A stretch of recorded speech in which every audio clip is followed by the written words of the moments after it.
hier, das ist die allererste Ausgabe der PC Games, die Ausgabe 10 1992. Zum Zeitpunkt dieser Aufnahme ist dieses Heft über 33 Jahre alt. Wahnsinn, oder? Es ist geschützt in einem Umschlag und heute holen wir es aus seinem Dornröschenschlaf. Passt mal auf.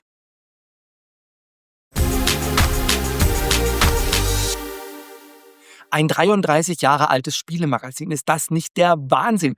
Und sogar die Coverdiskette ist noch dran. Die 3,5 Zoll Coverdiskette. Unfassbar. Wer meinen Kanal kennt, weiß, ich habe mit der 1093 angefangen. Also erst ein Jahr später habe ich die PC Games überhaupt begonnen zu kaufen. Das hier ist wirklich ein ganz besonderes Heft. Ich bin total glücklich, dass es den Weg zu mir gefunden hat und wir jetzt die Möglichkeit haben, da gemeinsam reinzuschauen. Aber erstmal gucken wir aufs Cover. Ne? Ihr habt es euch schon angeschaut. Hier wunderschön Laura Bow 2, das Covermotiv, ein tolles Bild. Auch ein ganz gutes Spiel, aber in dieser Ausgabe nicht das beste Spiel. Aber da kommen wir gleich noch dazu. Dann B17 ist drauf, Laura Bow 2 natürlich, links 386 Pro, den Golf-Simulator, den kennen wir wohl alle, würde ich sagen. Und dann Acrobat Stone, der High-End-PC für Spieler. Und hier schaut mal, das Spielemagazin plus Diskette für 4 D-Mark haben sie es damals angeboten.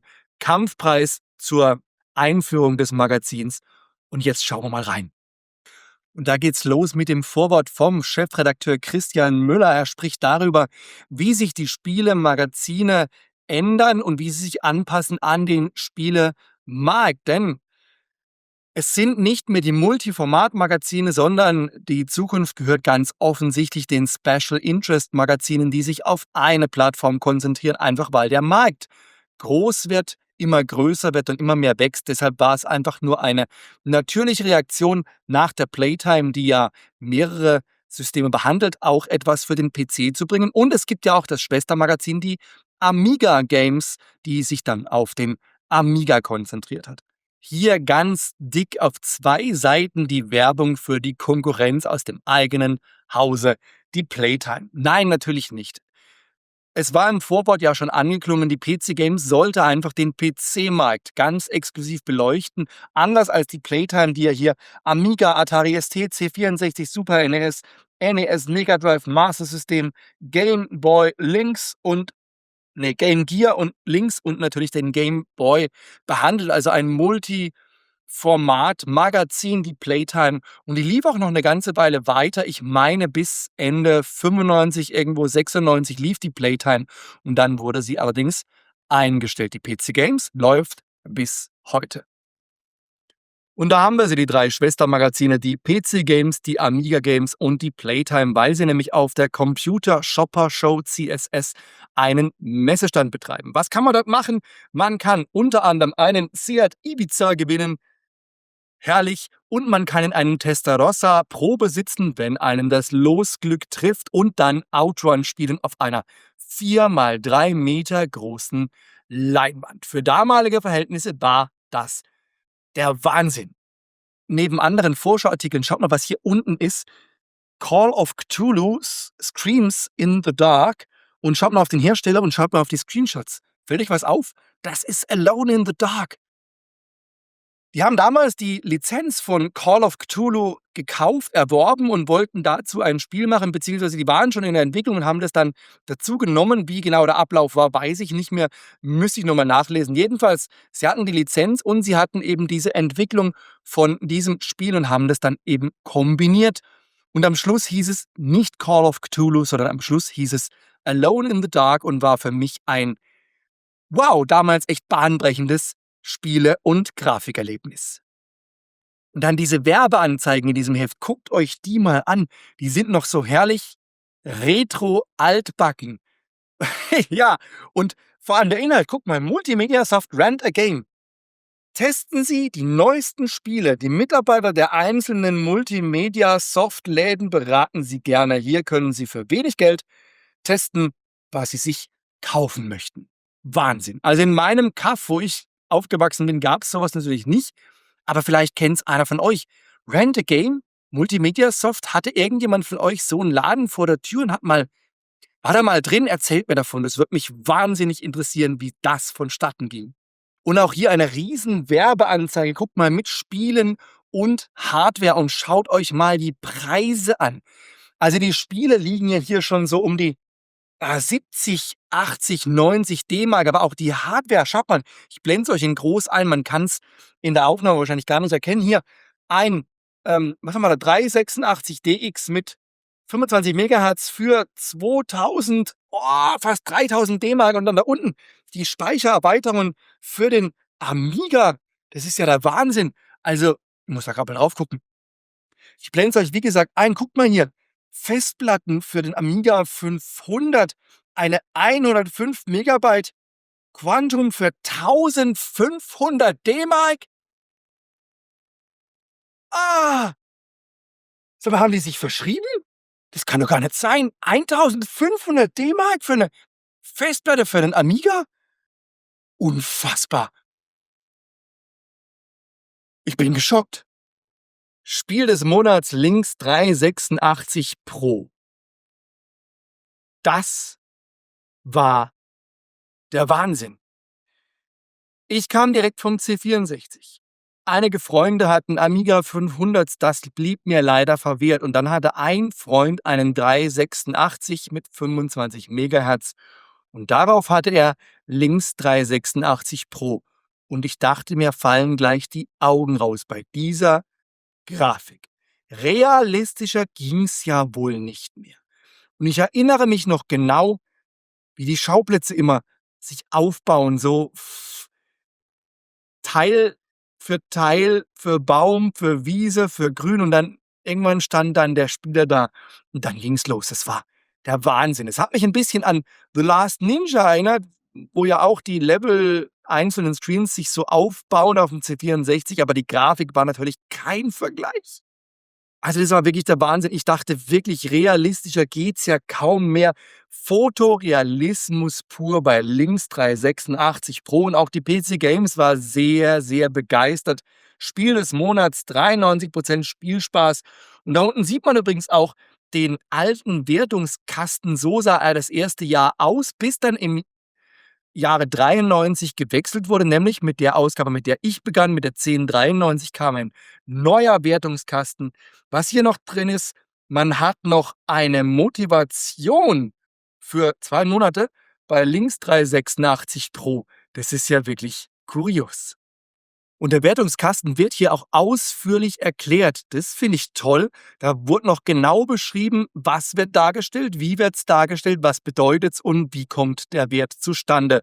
Unter anderem dann eben die Nummer 8 hier unten, die Motivation.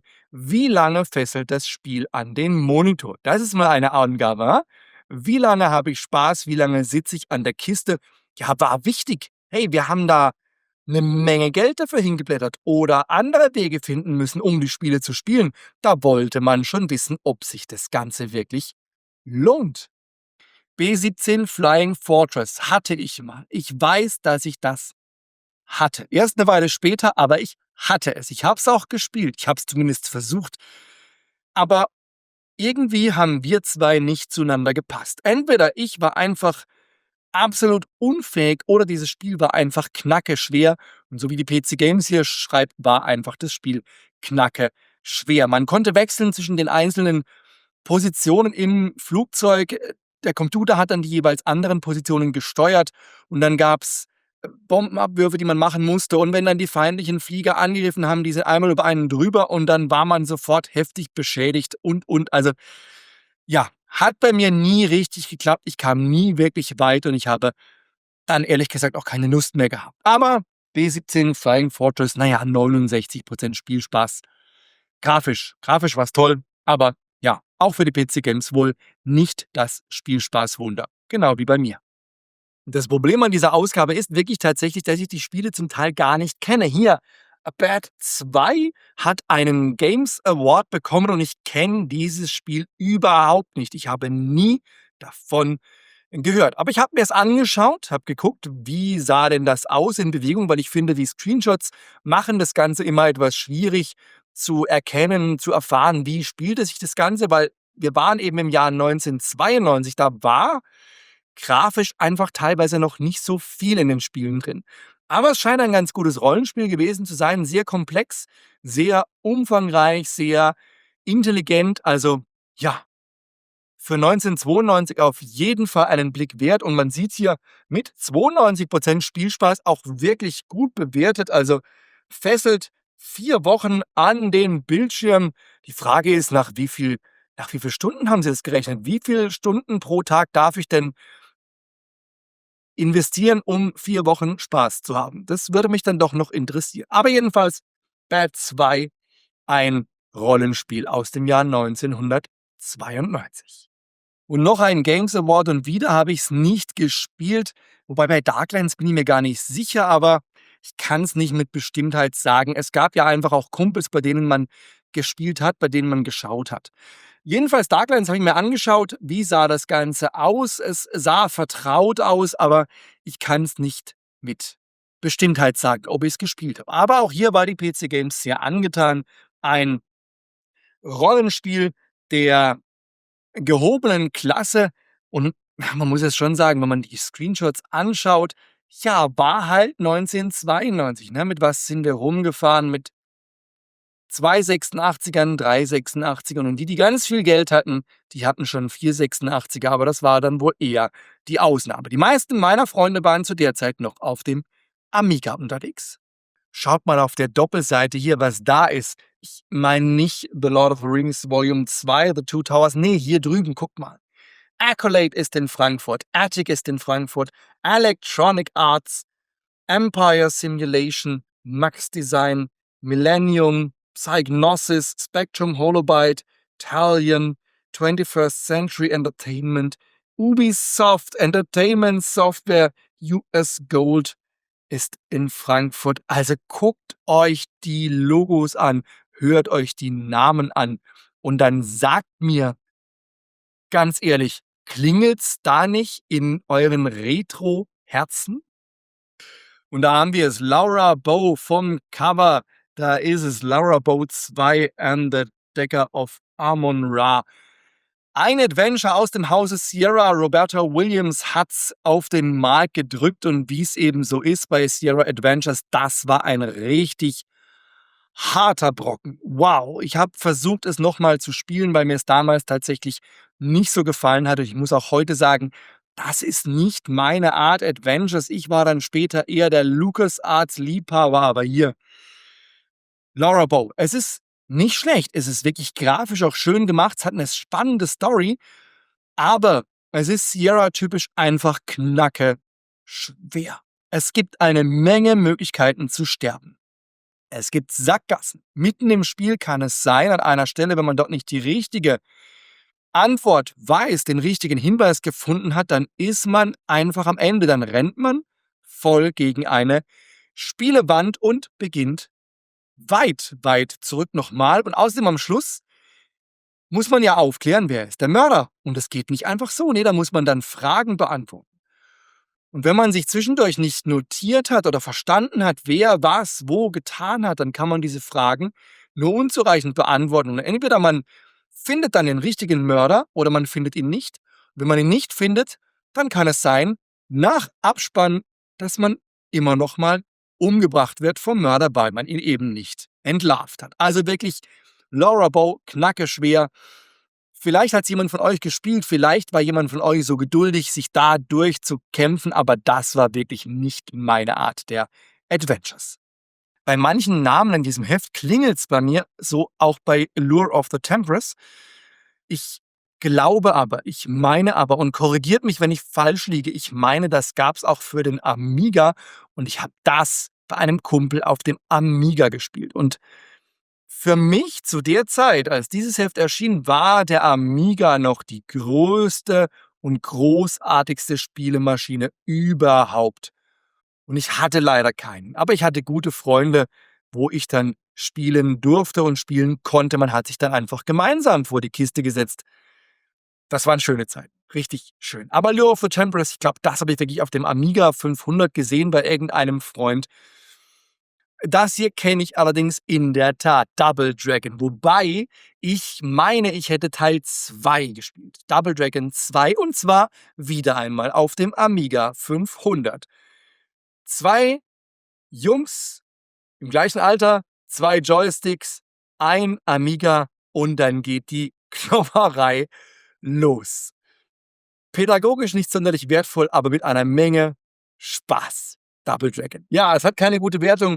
Es war auch, ganz ehrlich betrachtet, kein wahnsinnig gutes Spiel, aber zu zweit hat's einfach Spaß gemacht.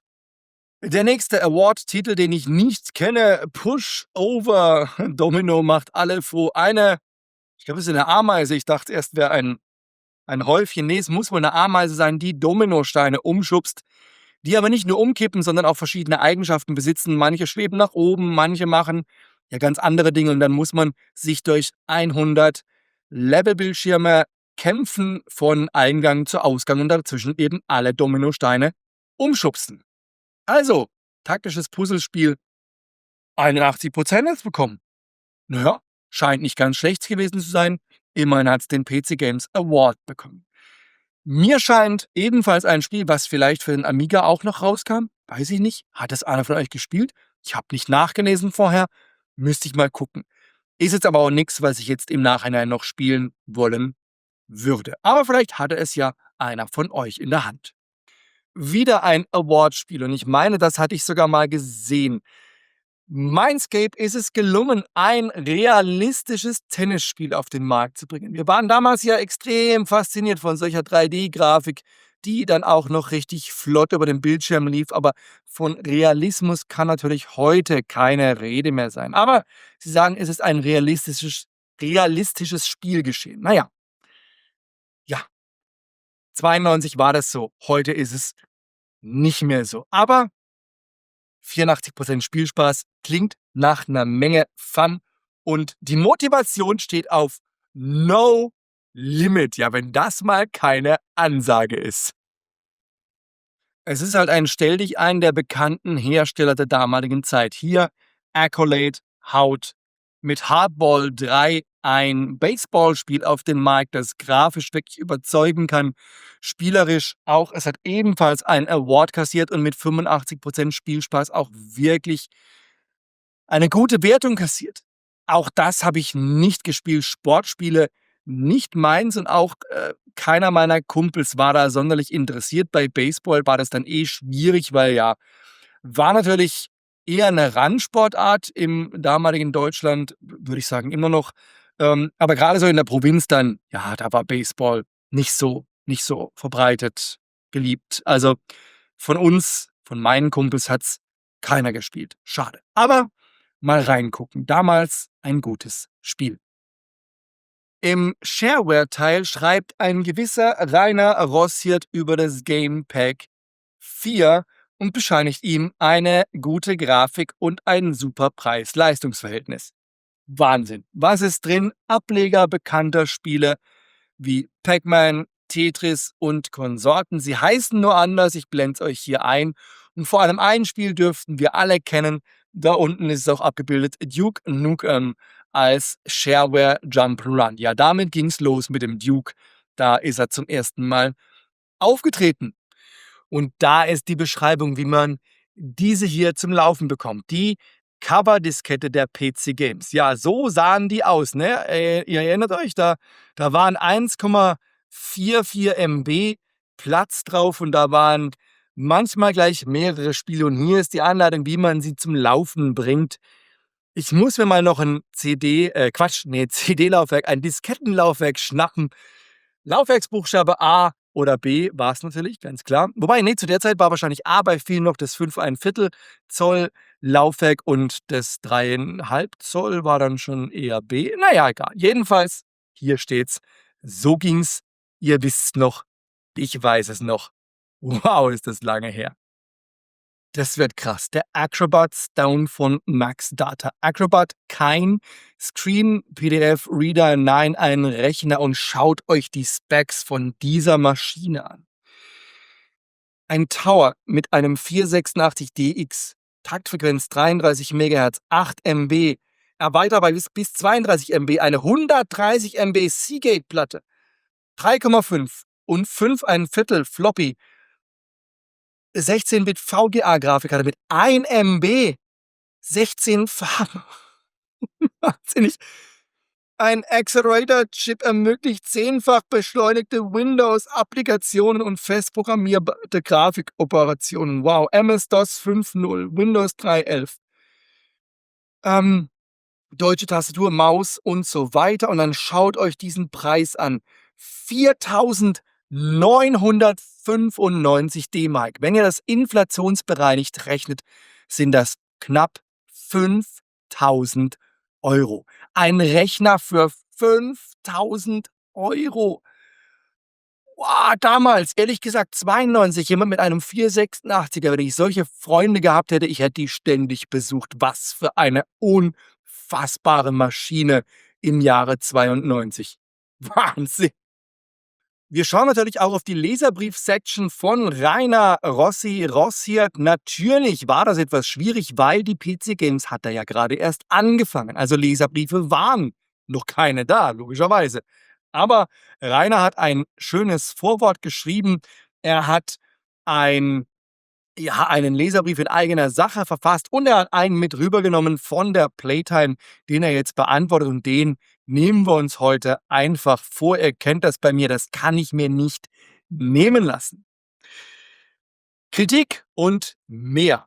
Hallo Leute, dieser Brief wird Ihnen wohl nicht gefallen, aber es muss einfach sein. Ich glaube, das wird die härteste Kritik, die Sie je bekommen haben. Los! Ihre Angaben sind total falsch. Indie 4 gibt es bereits auf dem Amiga. Ich habe es. Und Sie behaupten doch glatt in der Ausgabe XY, dass Indie 4 nie für den Amiga kommen wird. Also? 2. Ihre Zeitschrift ist total unaktuell. Sie testen in Ausgabe XY das Programm Switchblade 2. Wissen Sie, dass wir das Jahr 1992 schreiben und das Game 1991 testete? 3. Ihre Bewertungen sind total falsch. Wie kann ein Game wie Tiny Toons auf dem Game Boy eine genauso gute Grafik haben wie Monkey Island 2 auf dem Amiga? Verbessern Sie sich. 4. Den ganzen Teil können Sie ruhig weglassen, der stört nur. 5. Wie kommen Sie darauf, dass Humans eine bessere Grafik hat als Monkey Island 2? Wo haben Sie bewerten gelernt? 6. Das Bewertungssystem ist total unübersichtlich. Und nun äußern Sie sich mal schön oder trauen Sie sich nicht. Dann Loser by S. Und Rainer hat natürlich zum ersten Mal in der PC Games passend geantwortet. Lieber S, wie kommt ihr eigentlich nur auf solche Namen? Mit Ihrer Kritik werden wir eigentlich spielend fertig, entbehrt jedoch jeglicher sachlicher Begründung. Ich werde das sogar erklären, ganz langsam. 1. Wenn Sie Indie 4 für den Amiga haben, mag das ja ganz toll für Sie sein, aber vom Softwarehaus kann es nicht sein. Die haben es selbst nicht. Auf einen Test verzichten wir deshalb, weil wir nur eine offizielle Version haben möchten und nicht Ihre dunklen Quellen anzapfen wollen. 2. Wir ziehen es in der Regel vor, ein Programm zu testen, wenn es in den Läden erhältlich ist. Manche Zeitschriften testen Vorabversionen. Das hat zur Folge, dass die Kunden manchmal monatelang auf das Erscheinen eines Games warten müssen. Finden Sie es so sinnvoll, einen Test so früh wie möglich zu drucken? 3. Die Bewertungen der Grafik stehen natürlich immer im Zusammenhang mit dem Gerät, auf dem dieses Spiel läuft. Natürlich wissen wir, dass der Game Boy eine schlechte Grafik hat als der Amiga, aber ein Spiel kann den Game Boy genauso gut ausnutzen wie ein anderes den Amiga. Denken Sie mal darüber nach, ehe Sie rumnölen. 4. Sie stört der Teil? Sehr viele andere Leser nicht. Sollen wir sie als Maß aller Dinge nehmen? 5. Wo haben Sie gelernt, eine sachliche Kritik zu äußern? 6. Siehe Punkt 4 und 7. Gab's gar nicht. Ebenso. Aber auch an Ihrem Brief habe ich etwas Positives gefunden. Er war mit einer sehr schönen Briefmarke frankiert. Briefe dieser Art können ganz schön ermüden. Sollte Ihnen aber an dieser Zeitschrift etwas nicht gefallen, schreiben Sie uns. Denn nur wenn wir Ihre Meinung kennen, können wir uns danach richten. Zudem könnt Sie mithelfen, dieses Heft immer besser werden zu lassen. Doch wenn es geht, bleiben Sie auf dem Teppich. Wenn Sie dann sogar noch richtige Argumente bringen, haben Sie wieder einen Redakteur glücklich gemacht. Leserbriefe tragen wesentlich dazu bei, eine Zeitschrift lesenswert zu machen, aber das kann ich nicht alleine, dazu brauche ich Ihre Hilfe. Also setzen Sie sich hin, Drucker, Schreibmaschinen, Kugelschreiber, Bleistifte und sonstiges Gewätz und los geht's. Ich bin schon fürchterlich gespannt, was mir in den nächsten Tagen auf den Schreibtisch flattern wird. Wir lesen voneinander. Gezeichnet Rainer Rossiert. Ja, so begann's in der PC Games. Und wie wir alle wissen, waren die Leserbriefe mit eines der Dinge, die diese Zeitschrift über viele, viele Jahre getragen haben. Auch in dieser Ausgabe gibt es bereits Spielecharts, nämlich die von Media Control ermittelten Verkaufscharts für die Bundesrepublik und nebendran auch nochmal eine schöne zusammengefasste Seite. Alle Spielewertungen auf einen Blick, alle Awards auf einen Blick. Und jetzt schauen wir uns die Charts an. Die aktuellen Verkaufscharts. Auf Platz 1 der Patrizier, auf Platz 2 das schwarze Auge, das kenne ich doch. Auf Platz 3 Indiana Jones 4, wow, Traum. Ja, auf Platz 4 Monkey Island 2, wow. Auf Platz 5 Civilization. Auf Platz 6 Bundesliga Manager Professional. Auf Platz 7 Aces of the Pacific. Auf Platz 8 Falcon 3.0, auf Platz 9 Wing Commander 2 und auf Platz 10 Airbus A320. Das sind doch mal tolle Charts, die sich auch in diesem alten Heft so richtig genial lesen. Und auf der Rückseite noch eine wunderschöne Werbeanzeige, formatfüllend von Amber Star, jetzt auch für den PC erhältlich. Amber Star, eines der Spiele, die wir viel gespielt haben, wir, mein Kumpel und ich, auf seinem Amiga 500. Und damit endet der Blick in dieses alte Heft. Die erste Ausgabe der PC Games. Ich zeige es euch nochmal, es ist einfach der Wahnsinn, dieses alte Heft in der Hand zu haben. Es riecht gar nicht. Es nochmal durchzublättern, zu schauen, was war damals aktuell. Wo kamen wir her, spieletechnisch? Wo ging die Reise hin? Wir alle wissen ja, wo sie hinging. Das waren wahnsinnig aufregende Jahre in den 90ern besonders. Die Spieleindustrie extrem am Wachsen. Und wenn ich mir jetzt anschaue, was wir 1992 da an Spielen haben und dann schon 1 oder vor allem 2 Jahre später auf den Markt kam, der Wahnsinn. Was für eine aufregende Zeit. Und für mich hat mit diesem Heft diese Zeit begonnen, aber erst 1 Jahr später. Mit der 1093 ging es los. Und das ist sie, die Erstausgabe. Schön. Danke fürs Zuschauen. Danke, dass ihr mit mir in dieses alte Heft reingeschaut habt. Beim nächsten Mal gucken wir dann gemeinsam wieder in ein etwas neueres Heft oder ein ganz bisschen neueres Spiel rein. Und bis dahin habt Spaß, zockt ein bisschen und dann sehen wir uns vielleicht auf diesem Kanal wieder.